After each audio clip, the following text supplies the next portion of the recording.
Bismillahirrahmanirrahim. Assalamualaikum warahmatullahi wabarakatuh. Alhamdulillah wassalatu wassalamu ala Rasulillah.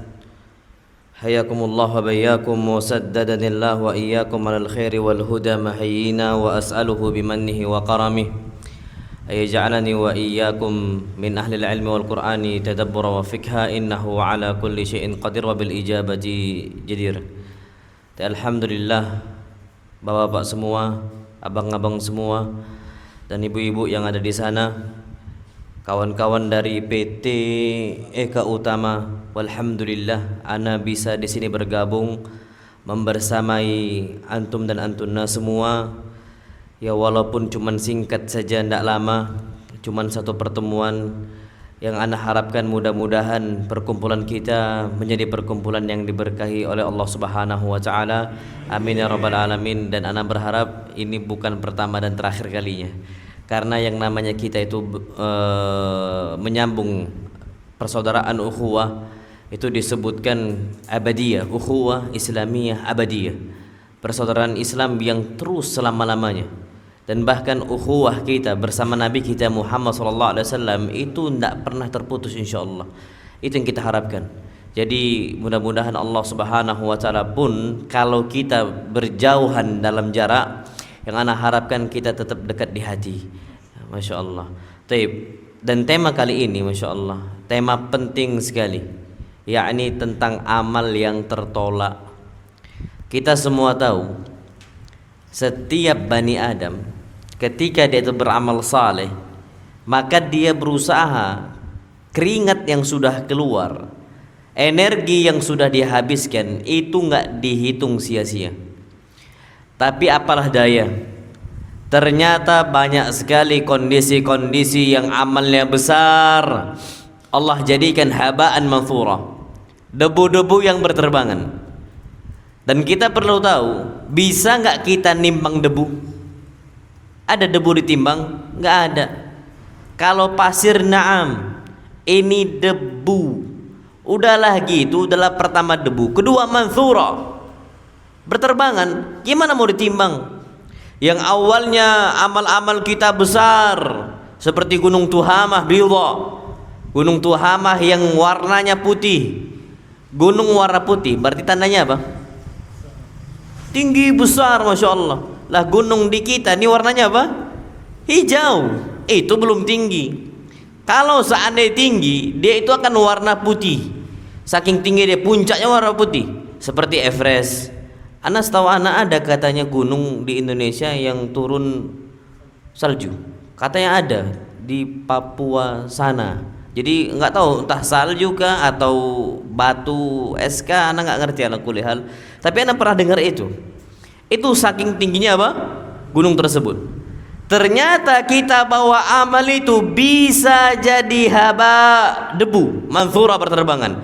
Makanya Masya Allah, kita perlu tahu ada beberapa hal agar pondasi amal kita diterima. Secara umum, amal kebaikan itu diterima oleh Allah Subhanahu wa taala yang dia mereka ini muslim. Makanya ana tekankan, jangan sampai bergeser agama kita. Oh insya Allah aman, tunggu dulu. Betapa banyak mereka muslim akhirnya bisa apa? Murtad. Ana yakin dulunya dia pun yakin dia nggak akan murtad. Tapi yang namanya hidayah di tangan siapa? Allah Subhanahu wa taala. Dan bahkan apa kata Allah Subhanahu wa taala? Allah berfirman, a'udzubillahi minasyaitonir rajim, wa may yabtaghi ghairal islami dinan fala yuqbala min. Barang siapa yang mencari agama selain agama Islam, fala yuqbala min. Semua amalnya enggak akan diterima oleh Allah Subhanahu wa taala. Allah akan tolak. Makanya semua orang-orang non muslim, ada enggak mereka orang-orang non muslim ikut berkurban Idul Adha? Ada enggak? Ada. Oh ada. Beberapa artis atau influencer lah kata mereka, atau youtuber lah kata mereka, non muslim ikut berkurban. Naam, ada. Apakah amalnya jadi pahala? Enggak. Apakah Allah balas kebaikan dia? Iya. Allah balas kebaikannya cukup di dunia. Di akhirat enggak apa? nggak diterima, nggak diterima. Kenapa? Karena mereka ini belum beragama apa? Islam. Makanya kata Allah, wala tamutunna illa wa antum muslimun. Jangan kalian wafat, pertahankan nih keimanan, pertahankan keislaman kita. Jangan wafat illa wa antum muslimun, kecuali kita dalam kondisi muslim, beriman kepada Allah Azza wa Jalla. Dan ternyata apa kata Allah Subhanahu wa taala? Wa qadimna ila ma amilu min amalin. Kata Allah, kami telah datangkan amal-amal mereka yang banyak sekali. Mereka sedekah, mereka ngasih fulus, mereka ngasih makan. Ternyata Allah katakan faja'alnahu haba'an manthura. Tapi itu semua dinilai oleh Allah haba'an manthura. Cuman debu-debu yang berterbangan. Baik, ketika sudah masuk Islam kita dan kita mempertahankan Islam, makanya doa kita setiap hari minimal 17 kali itu ihdinas siratal mustaqim.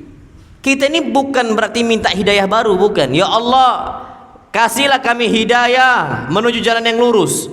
Kata para ulama, kalau kita sudah di atas Islam, jalan yang lurus, maksudnya apa? Ya Allah, adim hidayatana. Ya Allah, dawamkan hidayah kami.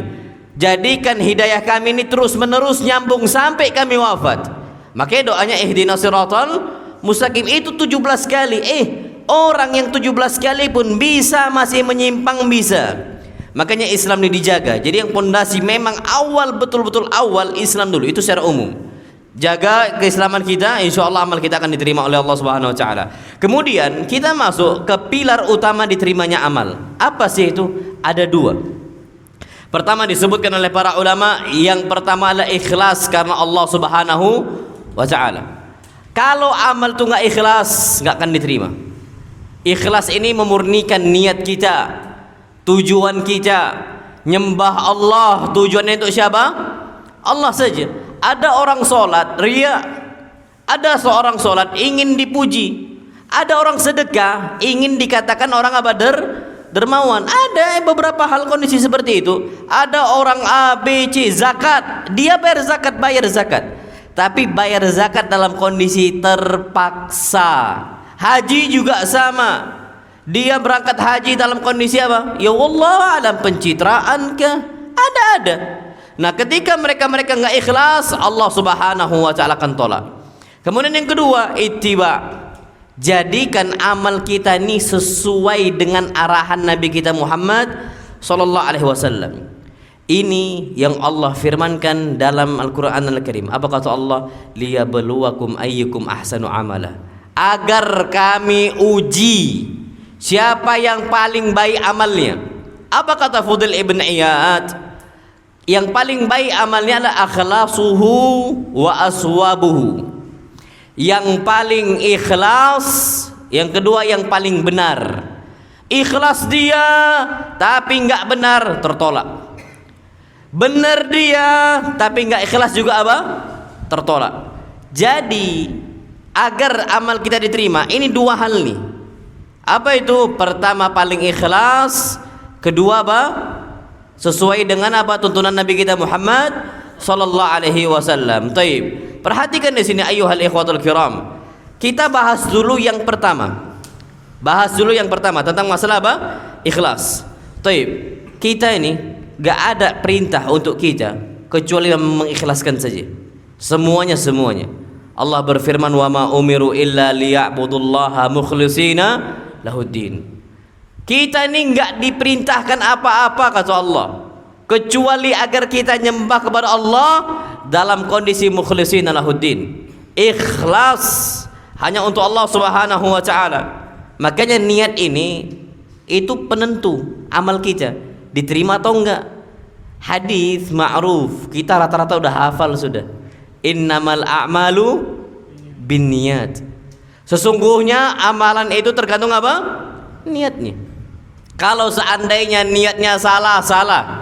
Orang mandi tapi dia itu bukan niat mandi Jumat, nggak dapat pahalanya. Dia cuman dihitung mandi biasa. Apa yang menentukan dia kenapa bisa dapat pahala mandi Jumat? Karena memang dia niatkan untuk mandi hari apa? Jumat, maka dapat pahala itu. Kalau seandainya dia nggak niatkan, nggak akan dapat. nggak akan dapat. Orang ngasih cuman sekedar ngasih saja. Makanya beda antara sedekah dengan zakat tergantung dari apa? Niatnya. Itu penting sekali niat. Semua poros amal ibadah manusia tergantung niat. Tujuan kita itu untuk apa? Makanya jangan sampai kita ini melaksanakan perbuatan-perbuatan yang ternyata tidak ikhlas. Contoh, Masya Allah, ada beberapa kasus mereka ini masih tidak memurnikan ibadahnya untuk Allah. Ada dua, ada syirik besar, ada syirik apa? Kecil. Pak, banyak nggak orang-orang sholat 5 waktu tapi masih nyembah yang lain? Oh banyak. Orang sholat 5 waktu tapi ternyata masih datang ke dukun, banyak tidak? Banyak. Masih percaya kepada syaitan. Tuhan kita ini bukan syaitan. Tuhan kita bukan iblis. Tuhan kita siapa? Allah SWT. Allah yang ngasih kita kekayaan. Kenapa kita minta jimat? Kenapa kita datang ke A, ke B, dukun A, dukun B? Untuk apa? Yang jadikan kita kaya ini siapa? Allah Subhanahu wa ta'ala. Allah saja. Nah, ternyata ada mereka-mereka ini nggak mengikhlaskan ibadah hanya untuk Allah. Mereka balik melaksanakan ibadah solat tapi masih datang kepada siapa? Syaitan. Masih datang kepada dukun. Inilah yang membatalkan amal soleh kita. Nggak diterima, Pak. Nggak diterima. Solat 5 waktunya nggak diterima. Apa kata Allah Subhanahu wa ta'ala? Allah berfirman kepada Nabi kita Muhammad sallallahu alaihi wasallam, wahai Muhammad, la in asyrakta la yahbatanna amaluk. Wahai Muhammad, kalau engkau berbuat syirik, Pak, siapa yang mau diduakan? Ini manusia loh ya. Kita saja kalau ada yang menduakan kita dalam urusan mahabbah, urusan cinta, istri kita wal'iyadu billah mencintai lelaki lain, wallah marah kita, wallah kesal banget kita. Taib, gimana mungkin kita mau duakan Allah Azza wa Jal? Kita sekutukan Allah Subhanahu wa ta'ala. Hatta dalam urusan mahabbah saja itu nggak boleh. Seakan-akan kita cinta kepada dukun sama dengan cinta kita kepada siapa? Allah. Padahal Allah melarang besar untuk kita datang kepada apa? Dukun, untuk minta tolong kepada syaitan. Ini yang membatalkan amal soleh kita. Solat kita na'am solat. Maka apa kata Allah? Kalau engkau wahai Muhammad berbuat syirik, la yahbatanna amaluk, semua amal engkau akan batal, wala takunanna minal khasirin, dan engkau akan menjadi orang-orang merugi. Itu ucapan Allah, firman Allah untuk Nabi kita Muhammad sallallahu alaihi wasallam. Gimana dengan kita? Itu jadi yang pertama, syirik apa? Syirik besar. Ada juga syirik kecil, namanya riya. Tapi jangan kita itu terporos kepada apa? Syirik kecil itu. Dia memang betul syirik kecil riya ini, tapi dosa-dosa apa? Besar. Jangan antum kira syirik kecil ini dosa kecil lah.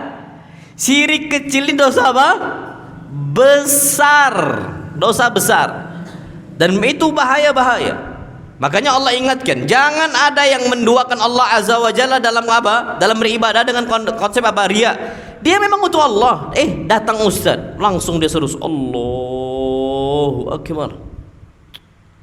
Ya kalau seandainya dia sebelum datang ke ustaz dia normal ya Allahu Akbar, memang bagus. Setelah datang ustaz dia normal juga bagus. Ini enggak awalnya Allahu Akbar, Allahu Akbar. Pas datang ustaz Allahu Akbar. Ini karena pengen dilihat oleh siapa? Ustaz. Ini enggak bisa, Pak. Ini namanya syirik apa? Kecil. Tapi syirik kecil ini dosa apa? Besar. Dan apa disebutkan oleh Allah Azza wa Jalla dalam hadis qudsi? Allah berfirman dalam hadis qudsi, ana aghna syuraka an syirki. Aku tuh enggak butuh sekutu-sekutu. Jangan duakan saya, kata Allah Azza wa Jalla. Faman asyraka ma'i fihi ghairi taraktuhu wa syirkahu. Barang siapa yang dia itu berbuat syirik, menyekutukan saya dalam ibadah-ibadah yang dia kerjakan, aku akan tinggalkan apa? Kesyirikannya, dan aku akan tinggalkan dia. Wal'iyadzubillah. Kalau orang udah ditinggalkan oleh Allah Subhanahu wa taala, yakin dah hidupnya pasti sengsara. Maka di sini jangan berbuat syirik besar dan jangan berbuat syirik apa? Kecil. Itu berbahaya untuk kita. Nah, ini ternyata riya. Ini kesyirikan kecil yang paling ditakutkan oleh Nabi kita Muhammad SAW. Menimpa umat Islam. Kita nih Pak, hatta ustadz, hatta ulama, hatta orang soleh itu nggak aman dari fitnah syirik ini. Syirik kecil. Anak ngisi kajian bisa jadi syirik, waliyadzubillah Pak. Na'udzubillahi minasyirik. Kita meminta perlindungan kepada Allah dari perbuatan apa? Syirik. Tapi ini menimpa manusia. Karena dia ini terselubung, nggak nampak, nggak zahir. Kalau syirik besar nampak dia. Oh, nampak ini jelas. Maka apa? Diingatkan. Kalau hati, siapa yang bisa nebak hati kita? Terselubung. Maka apa kata Nabi kita Muhammad sallallahu alaihi wasallam? Inna akhwafa ma akhafu alaikum asyirkul asghar. Yang paling aku takutkan untuk menimpa kalian itu bukan syirik-syirik yang lain, melainkan syirik apa? Kecil. Kalau syirik besar, nyembah patungkah dia, nyembah pohonkah dia, datang ke dukunkah dia, ini perbuatan yang zahir, yang nampak.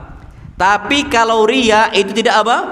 Nampak. Ini yang paling ditakutkan oleh Allah Subhanahu wa taala. Yang paling ditakutkan oleh Nabi kita Muhammad SAW. Akhirnya apa kata para sahabat? Ya Rasulullah, ma syirkul asghar? Wahai Rasul, apa sih itu syirik kecil? Nabi katakan ar-riya adalah riya. Jadi ada beberapa kondisi amalan-amalan soleh diniatkan untuk dunia.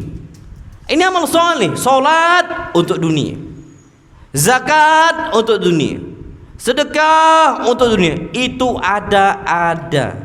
Nggak usah jauh-jauh. Antum tahu dulu masa-masa kampanye, bagi-bagi apa? Duit sembako, masya Allah. Kalau kita secara zahir bagi-bagi itu amal kebaikan bukan? Oh, amal kebaikan. Tapi kalau untuk dunia bahaya. Contohnya dia berbagi amal di masa kampanye. Harapannya kita itu jual suara kita kepada mereka. Mereka beli pakai apa? Sembako. Mereka beli pakai uang, na'udzubillah.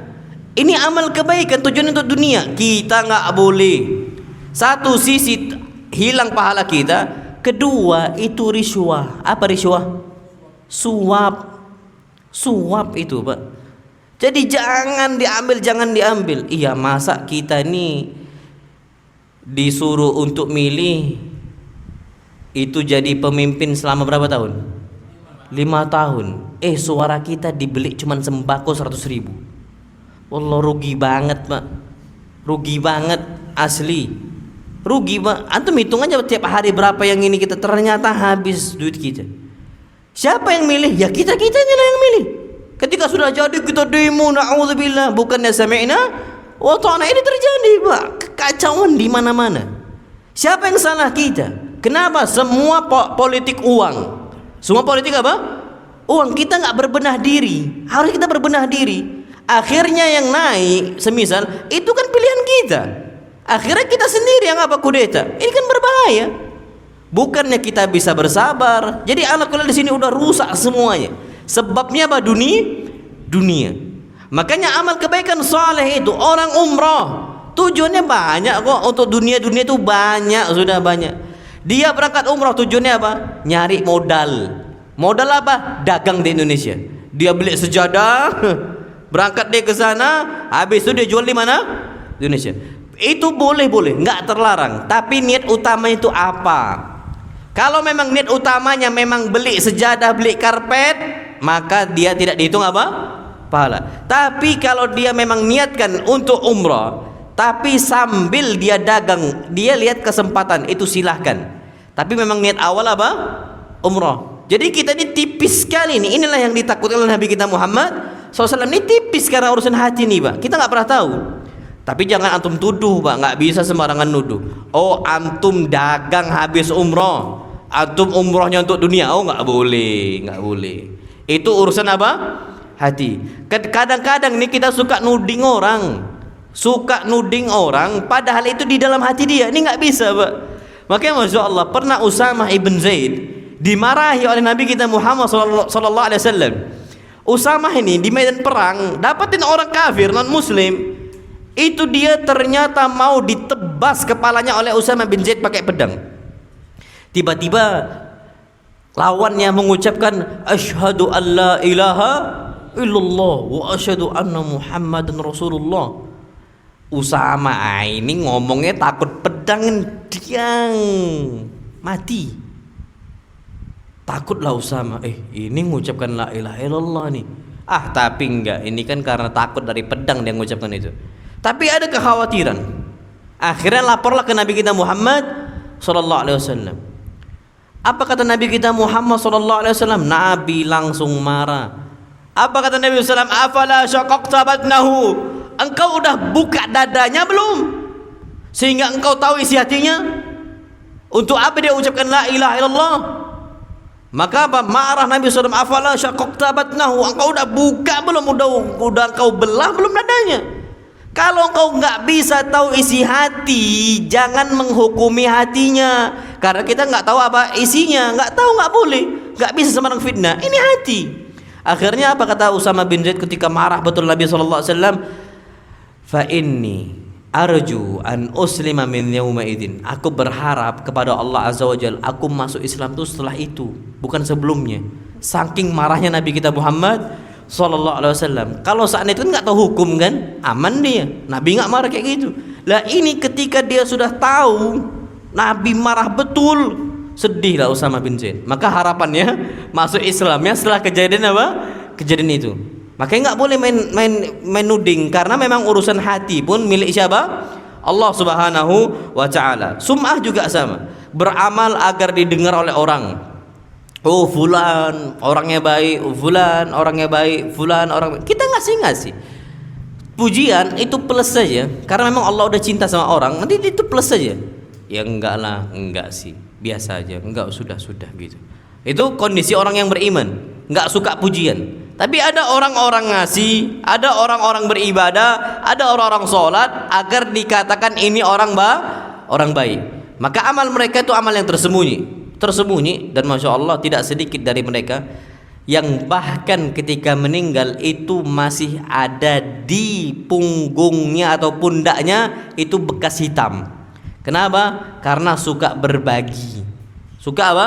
Berbagi. Dan ini Ali Zainal Abidin, masya Allah. Kapan sudah meninggal, sudah terputuslah sedekahnya di malam apa? Di malam hari. Wallahu a'lam bissawab. Itu tentang masalah keikhlasan. Perhatikan Pak, jadi jangan sampai kita tidak ikhlas. Kemudian yang kedua, ittiba. Harus sesuai dengan contoh Nabi kita Muhammad sallallahu alaihi wasallam. Pak, kita perlu tahu dulu nih, Islam ini milik siapa? Anak kalau mau nanya sekarang, Islam ini milik siapa, Pak? Milik Allah.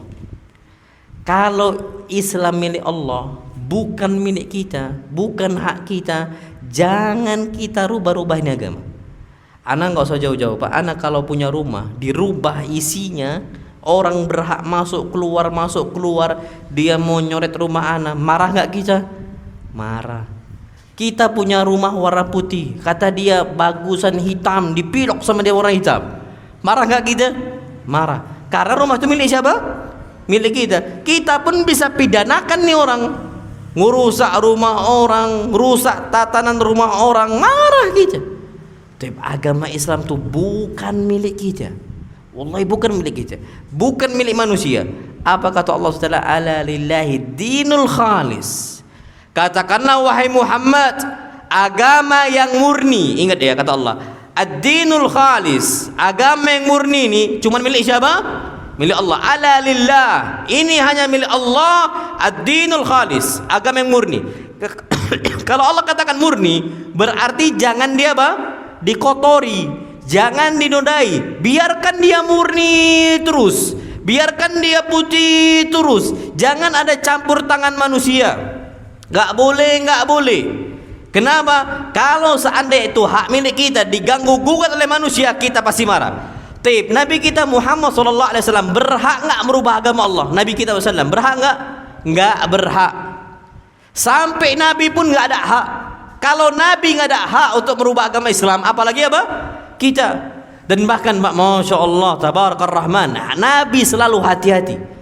Ketika ada seseorang datang kepada Nabi kita Muhammad SAW minta fatwa, Nabi nggak tahu nih, Nabi nggak tahu aturannya, belum turun wahyu untuk beliau sallam. Fasakata hunainatan. Maka Nabi SAW diam sejenak. Diam saja nak Nabi. Minta petunjuk dari siapa? Allah Azza wa Jalla. Hatta yanzila alaihi wahyi. Sampai turun wahyu untuk beliau, baru beliau jawab. Kalau seandainya belum turun wahyu, Nabi enggak berani jawab. Makanya setiap apa yang keluar dari lisan Nabi itu mutlak wahyu dari siapa? Allah Azza wa Jalla. Nah, Allah berfirman, wa ma yantiqu 'anil hawa. Tidaklah Muhammad mengucapkan sebuah patah kata dari hawa nafsunya. In huwa illa wahyu yuha. Kecuali itu murni wahyu yang diwahyukan oleh Allah Subhanahu wa taala. Nabi pun enggak ada berhak di situ. Tiba-tiba kita suka-suka kita, enggak. Makanya kita ini cukup mengikuti Nabi kita Muhammad sallallahu alaihi wasallam karena Nabi pun enggak berhak.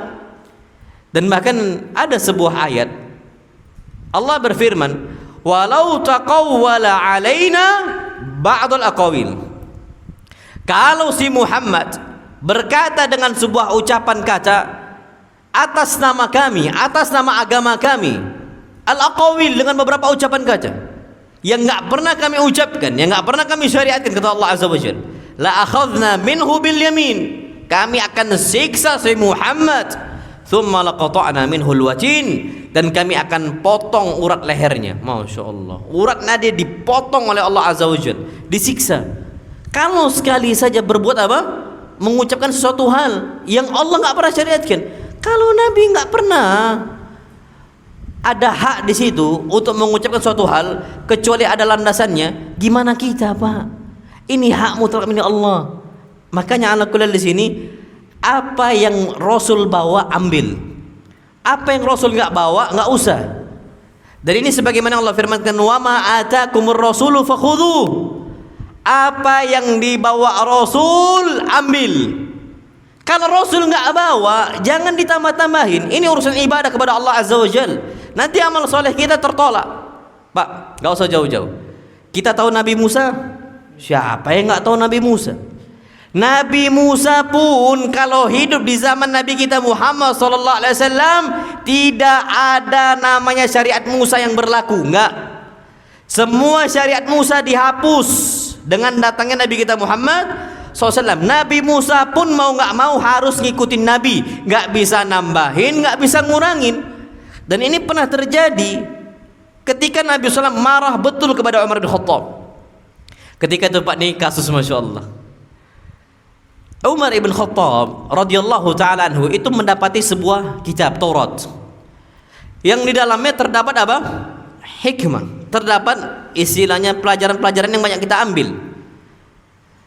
Dan ternyata ketika Umar ibn Khattab membaca kitab-kitab orang-orang terdahulu, didapati situ banyak hikmah, banyak pelajaran hidup yang bisa kita ambil. Nabi lihat ini, Umar tuh baca kitab-kitab orang terdahulu. Apa kata Nabi kita Muhammad sallallahu alaihi wasallam? Ya Umar, amutahawwikuna anta ibn al-Khattab?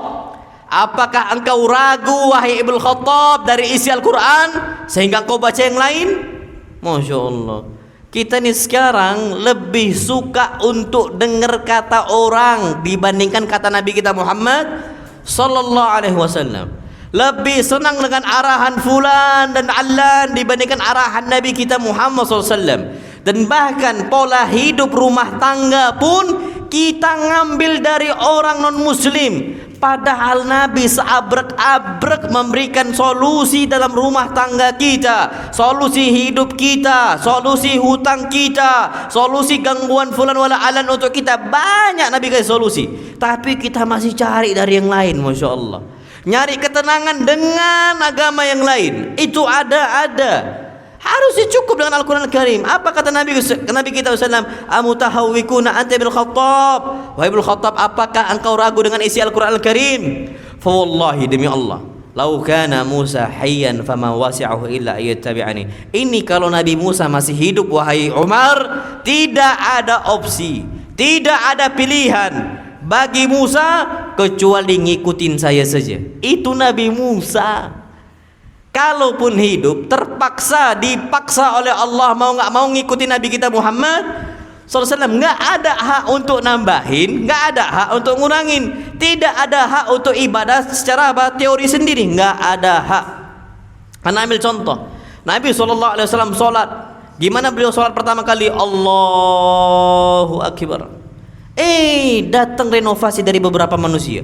Allahu Akbar. Ada? Ada. Dari mana? Mereka nggak akan jumpai. Sahih Bukhari, Sahih Muslim, Sunan Abi Daud, At-Tirmidzi, An-Nasai, Ibn Majah. Cari di kitab-kitab itu, nggak akan jumpa kita dalam kutubus sittah bahwa Nabi sholat apa? Memutar-mutar apa? Tangannya. Nggak akan pernah jumpa. Tambahkan lagi Musnadul Syafi'i, Musnadul Imami Ahmad, tambahkan lagi Musannaf Abdul Razzaq, tambahkan lagi kitab-kitab yang lainnya. Nggak akan pernah kita dapat kondisi itu.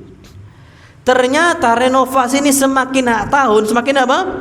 Bertambah. Musa nggak ada hak, apalagi kita. Ternyata jawabannya, dulu bapak kami sholat kayak gitu. Bapak kita nggak ada hak. Kalau seandainya bapak ana berbuat sesuatu hal yang Nabi nggak kerjakan, dengan mudah ana akan tinggalkan Nabi ana. Pak, nggak kayak gitu cara sholat. Kata bapak kita, oh bapak baru tahu. Bapak tahunya dari kakek nak. Kakek kita tahunya dari apa? Buyut. Buyut tahunya dari apa? Buyut. Habis itu apa? Terputus. Nggak tahu dari siapa yang buat. Dan bahkan bukan cukup itu, banyak orang-orang sholat dengan tambahan tadi tahunya dari tetangga biar keren. Kalau cuman kayak gini singkat banget, biar apa? Keren. Allahu Akbar. Sami Allahu liman hamida. Disebutkan Masya Allah oleh para sahabat yang langsung melihat Nabi sholat. Nabi SAW batnul kaf, perut telapak tangan Nabi SAW itu menghadap muttajihal kiblah. Menghadap kemana? Ke kiblat. Sekarang biar keren sami Allahu liman hamidah. Ada nggak gitu? Ada. Apa kata dia? Ini kan biar kayak doa. Lebih bagus lagi sami Allahu liman hamidah. Ini muncul Pak, nanti akan terus. Nanti sampai generasi-generasi berikutnya, kalau cuman kayak gini nggak keren lah, kayak gini lagi lebih keren. Nanti muncul lagi zaman terus seperti itu. Kita nggak ada hak, wallahil azim Pak, ditanggung gitu. Ini ada tanggung jawab kita di hadapan Allah. Tanggung jawab dicatat nih oleh Allah Azza wa Jal. Kenapa kita syariatkan yang Allah nggak pernah syariatkan? Kita ini beragama Islam. Kalau kita memang beragama Islam, akui Islam ini milik siapa? Milik Allah. Anak kalau berucap nih Pak, kalau ternyata anak salah ucap ini, anak kan beristighfar, astaghfirullahaladzim. Kenapa kita sulit untuk menerima kebenaran? Nabi Isa alaihi salam solat, tapi Isa solat zaman dahulu berbeda dengan solat zaman sekarang. Nabi Isa solat dia, tapi nanti Nabi Isa tuh turun lagi dari langit untuk membunuh siapa? Dajjal. Isa nih solat sama persis dengan solatnya Nabi SAW. Nggak nambahi, nggak ngurangi Nabi Isa. Makanya Isa sholat bukan jadi imam. Isa sholat jadi apa? Makmum. Imamnya siapa? Mahdi. Ngikut Nabi Isa nih, ngikut makmum. Imamnya siapa? Imam Mahdi. Padahal Nabi Isa ini seorang nabi, rasul, ulul azmi minar rusul. Tapi di akhir zaman, makmumnya siapa? Imam Mahdi. Ngikut Imam Mahdi, ngikut sholatnya Nabi kita Muhammad SAW. Ana terbayang, ya Allah, kalau itu Nabi Isa pun nggak berani, ego, nggak pakai sholat saya zaman dahulu saya kayak gini sholat, nggak bisa Pak. Gimana kita kok bisa buat dengan lancangnya kita kepada Allah Azza wa Jal? Dengan mudahnya kita berani di hadapan Allah Subhanahu wa Ta'ala. Ada tanggung jawab besar di situ. Kenapa rusak nanti generasi setelahnya? Generasi setelah kita itu akan rusak nanti, na'udzubillah. Anak-anak kita sholatnya kayak mana nggak tahu. Kemudian apa? Cucu-cucu kita. Padahal kata Nabi udah buat kaidah besar. Apa kata Nabi? Shallu kama ra'aitumuni usolli. Sholatlah kalian sebagaimana kalian lihat saya sholat. Udah. Apa yang kita lihat, apa yang para sahabat lihat, sampai ke kita kabarnya, itu yang kita pakai. Makanya kalau memang kita betul-betul cinta kepada Allah Subhanahu wa Ta'ala, qul in kuntum tuhibbunallah, katakanlah kalau kalian cinta kepada Allah, fattabi'uni, cukup ikuti saya saja. Kita cinta Allah enggak Pak? Cinta Allah. Kita cinta dengan Nabi kita Muhammad SAW, cinta dengan Nabi kita Muhammad SAW. Syaratnya kata Allah, fattabi'uni, ikuti saya saja dan jangan ikut yang lain. Dan ana juga dulu ada guru agama ana mengajarkan sholat pas SD nih. Sholat kita Jadi sedekapnya Allahu Akbar ke samping. Pak, antum cari riwayat ini nggak akan dapat riwayat sahih. Soal kemana? Ke samping, nggak akan dapat. Antum carilah Sahih Bukhari, Muslim. Ternyata apa kata dia? Ana masih ingat. Ini tujuannya kalau kita jihad, kita tinggal apa? Hunuskan pedang dengan mudah. Pak, kita sholat nggak jihad. Kita nih sholat nggak bawa pedang. Antum nggak bawa pistol. Kita sholat tuh aman, tentram, damai di masjid. Kata dia, sholat itu harus kayak gini. Kenapa? Karena kita itu mudah untuk apa? Menghunuskan apa? Pedang. Antum bawa pedang nggak Pak kita ini? Enggak, sama sekali enggak. Ini akan berubah. Suka-suka kita. Oh nanti alasannya ini. Oh nanti alasannya itu. Nanti alasannya ini. Nanti alasannya itu. Itu akan rusak nanti. Dan inilah yang dikatakan oleh Allah Subhanahu Wa Taala. Kalau memang kita cinta kepada Allah Azza wa Jalla, ikuti saja ajaran Nabi kita Muhammad Sallallahu Alaihi Wasallam. Kenapa? Karena nanti akan banyak sekali ucapan-ucapan baru, ucapan-ucapan yang direnovasi. Dan Nabi katakan wa syarrul umuri muhdatsatuha. Perkara yang paling buruk adalah perkara yang diada-adakan dalam urusan agama, dalam urusan ibadah. Kenapa? Pak, nggak usah ditambahkan. Wallahil azim, nggak usah tambahkan. Anda ambil contoh nih sekarang. Ini air Pak, masya Allah. Penuh. Allah sudah berfirman agar kita faham nih Pak. Allah sudah katakan kepada kita, dan bahkan Allah katakan nih di akhir-akhir sebelum Nabi kita Muhammad SAW meninggal, turunlah ayat ini untuk Nabi kita Muhammad SAW. Apa kata Allah? Al-yaum, pada hari ini kata Allah, akmaltu lakum dinakum, aku sempurnakan untuk kalian agama kalian, sempurna, udah penuh semuanya. Udah penuh. Wa atmamtu alaikum nikmati, aku sempurnakan nikmatku untuk kalian. Wa raditu lakumul islama dina, aku rela Islam sebagai agama bagi kalian. Kalau sudah penuh jangan ditambahkan lagi Pak. Ini kalau sudah penuh ditutup, ya kan? Karena sudah apa? Penuh. Coba Pak antum isi terus. Marah nggak orang? Marah sampai basah ini diisi terus. Kalau sudah full, sudah penuh, jangan ditambah-tambahin lagi. Itu sudah full. Nggak usah jauh-jauh Pak. Masya Allah. Kata dia nggak apa-apa lah. Pak, isi aja bensin.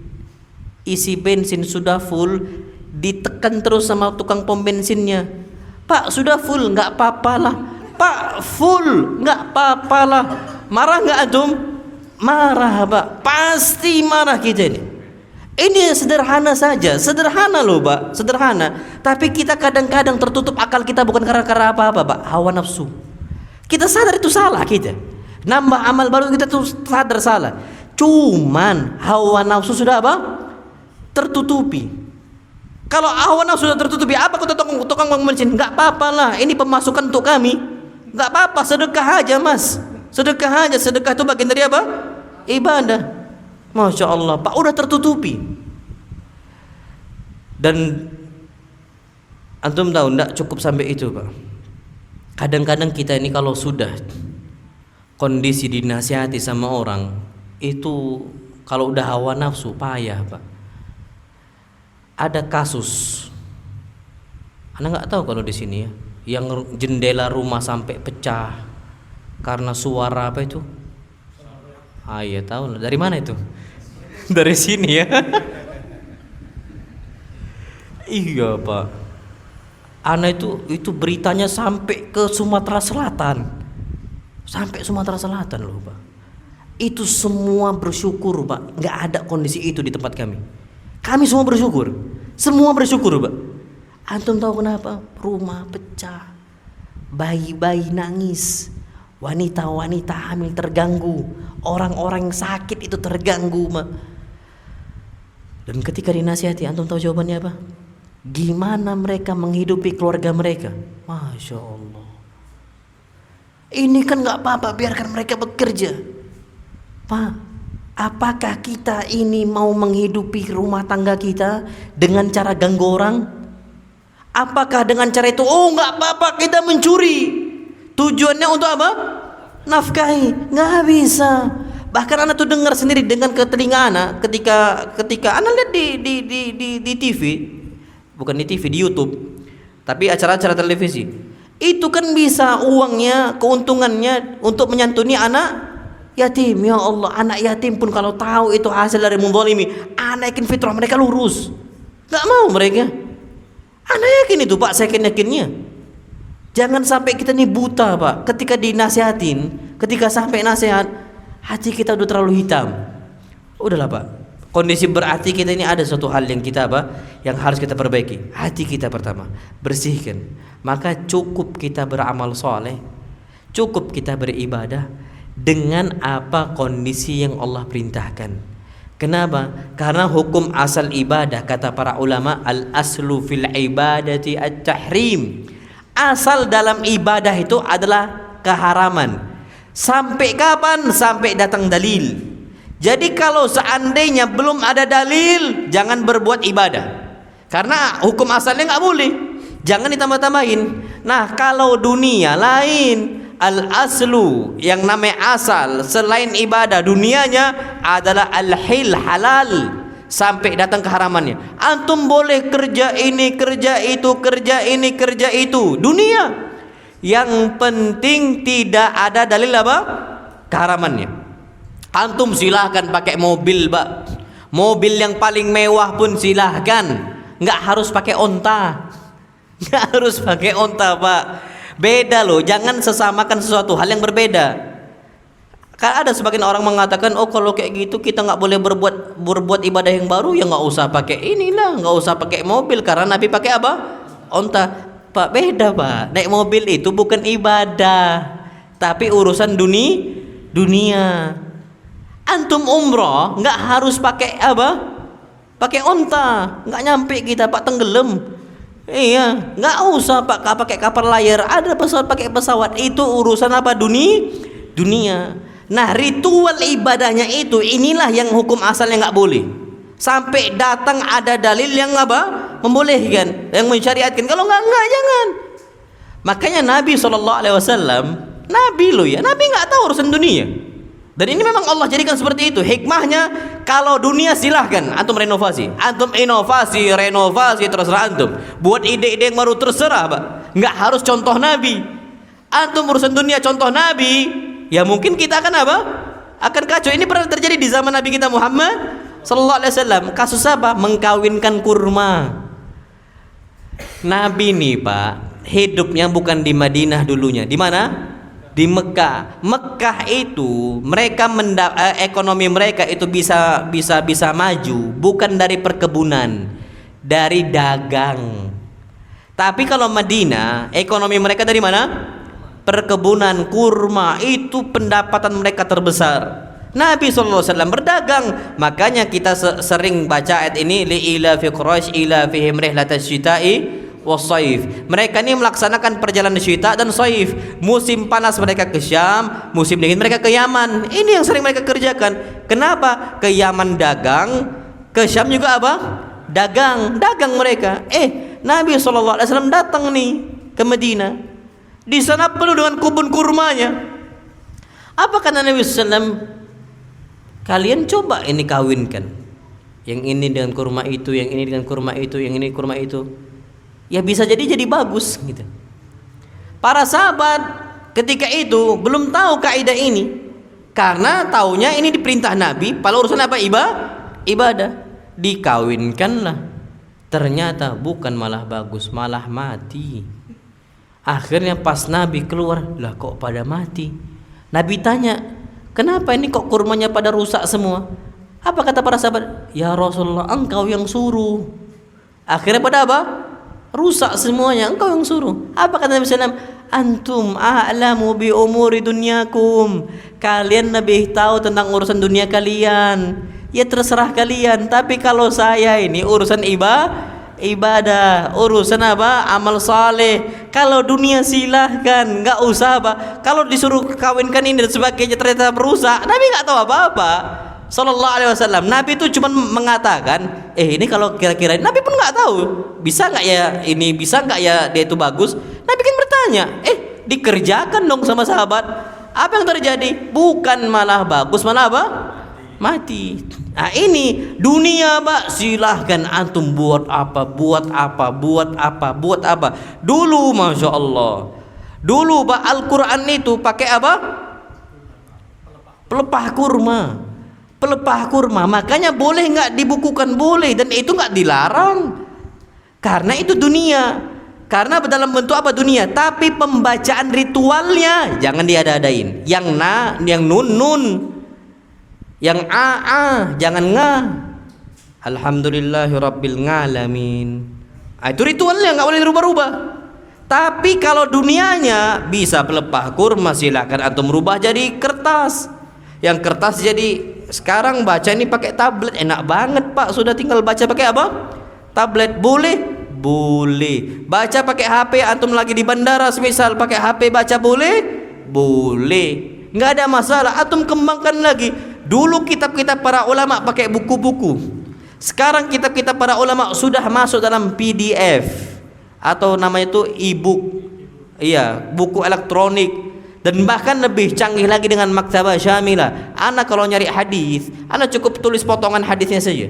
Semisal ana nyari innamal a'malu binniyat, ana tulis saja al a'malu binniyat, semua keluar riwayat itu. Siapa yang mengeluarkan, di kitab apa, nomor berapa, keluar semua sudah. Enak banget sekarang. Itu silahkan diinovasikan. Karena urusan apa? Dunia. Tapi kalau urusan ritualnya lo ya, ritualnya, sholatnya, cara gerakannya, nggak boleh. Antum semisal Pak, Masya Allah, kita sholat, Nabi nggak pernah pakai songkok, bukan dilarang. Nggak dilarang, karena itu bukan bentuk ritual. Yang disyariatkanlah nutup kepala, bebas Pak. Nutup kepala di kita itu pakai apa sekarang? Songkok. Bagus, lebih bagus itu daripada sorban aslinya. Lusat kalau gitu kenapa tuh pakai sorban? Ana sengaja Pak, karena ada beberapa orang tuh udah benci dengan orang-orang Arab. Kata mereka, ini mereka Arabisasi, ya kan? Muncul istilah itu, bahkan muncul di akhir-akhir dulu, sekarang udah hilang. Ucapan kadrun, kadal apa? Gurun. Ana nggak apa-apa dibilang kadrun. Ana Pak lebih sakit lagi waktu itu. Ketawang mangu ana. Ada yang lewat bilang, astagfirullahaladzim, lupa ana siapa. Pas lewat, ada Walid katanya. Ana pakai sorban dibilang apa? Walid. Masya Allah. Ada Walid katanya. Itu kan, Allahu Akbar. Ini sekarang udah dirusak nih citranya. Sudah apa? Dirusak. Ana nggak sudah dibilang mau Walid kah, mau dibilang kadrun kah, biarin aja. Ana tuh berusaha gimana mereka ini dekat dengan agama. Wa illa bagusnya Pak, antum pakai songkok. Bagusnya. Baju pakai batik. Baju pakai batik. Celana tuh pakai sarung. Usahakan. Kalau ana nggak ada tujuan itu, ana kan pakai sarung Pak. Ana sering dulu mondok, sering banget. Kita orang pondok nih Pak. Ana sering banget pakai sarung sudah. Sehari-hari main bola pun pakai apa? Sarung kami itu. Main bola tuh pakai sarung. Ya wajar anak pondok. Cuman ini kondisinya sekarang ini orang udah benci sama jubah, ya kan? Udah benci dengan pecinya, udah benci dengan sorbannya. Itu anak usahakan untuk jaga. Wa illa aslinya ini Pak perkara dunia saja. Dan bahkan kalau di Jogja itu pakai apa namanya, blangkon apa?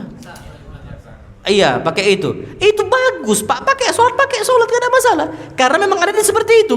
Adat memang seperti itu. Itu urusan dunia. Yang disyariatkan tuh menutup kepala ritualnya. Macam-macamnya terserah antum. Terserah. Jadi sampai sini Pak itu udah jelas banget, udah jelas sejelas-jelasnya, segamblang-gamblangnya. Berarti Pak urusan dunia silahkan inovasi, silahkan antum mau renovasi urusan dunia. Tapi kalau agama jangan, ritual jangan. Dulu mic ini belum ada, belum ada. Ana sekarang pakai, ini urusan dunia. Wa illa aslinya isinya juga sama isinya, yang berbeda caranya saja. Dulu kursi ini belum ada, mungkin pakai apa? Mungkin lesehan kali kan. Ini belum ada kursi, tapi dirubah lagi sekarang. Walillahil hamdu wal minna. Ini Allah mudahkan semuanya Pak. Bukan karena apa-apa, karena memang diperbolehkan urusan dunia. Yang nggak boleh dirubah urusan agama, ritualnya, tata cara itu jangan dirubah-rubah. Tata caranya. Nah, wallahu alam bissawab. Makanya Masya Allah, Pak, kalau kita sudah seperti itu, jam 10. Masya Allah, naam Pak. Jadi anak tutup nih Pak ya. Usahakan Pak, tolong antum jangan tersinggung Pak. Yang anak ucapkan ini mungkin agak sensitif. Yang tadi anak sampaikan. Intinya Pak, jangan sampai amal kita tertolak rugi Pak. Antum capek kita ini sampai 60 tahun. Agama Islam tuh simpelnya. Bahkan kata Nabi, ad-dinu yusrun, Islam tuh gampang banget. Tapi sekarang dipersulit, uang tuh habis karena ada beberapa ibadah yang Nabi nggak syariatkan. Itu cerita sendiri nih, ikhwan cerita ke ana, Ustadz, ana dulu pernah sampai berhutang sekian puluh juta gara-gara satu ritual. Ternyata kami baru tahu itu nggak disyariatkan Ustadz. Habis duit kami ini. Makanya Islam itu harusnya apa? Mudah, jangan dipersulit sama sekali. Jangan ditambah-tambahin. Capek Pak, 60 tahun kita ibadah ternyata bukan diterima malah ditolak. Taib, ala kulli di sini Pak, ana uhibbukum fillah. Ana cinta antum karena Allah. Ana berharap hubbuna wa hubbukum itu selalu Allah dawamkan sampai kita sama-sama jumpa dengan Nabi kita Muhammad SAW. Itu saja Pak. Ana cuma berharap kita jumpa dengan Nabi SAW. Jadi tolong ketika yang benar, yang ana sampaikan itu benar, terima Pak. Lapangkan dada kita. Pulang nanti coba direnungkan. Oh iya juga ya. Renungkan saja Pak. Nanti insya Allah ada masanya Allah bukakan hidayah untuk kita. Itu ana harapkan seperti itu. Karena nggak ada lagi tujuan kita kecuali masuk surganya Allah Azza wa Jalla. Kemudian yang kedua Pak, yang salah datangnya dari ana pribadi dan syaitan, dan ana berlindung dari kesan tersebut. Semisal ana salah ucap, salah kata, membuat antum tersinggung, ala kulli hal, ana mohon maaf Pak. Karena yang ana usahakan, ana menyampaikan kebenaran walaupun mungkin itu agak pahit, agak sedikit pahit. Wa sallallahu nabiyana Muhammad, subhanakallahumma wa bihamdika asyhadu an la ilaha illa anta astaghfiruka wa atubu ilaik. Assalamualaikum warahmatullahi wabarakatuh.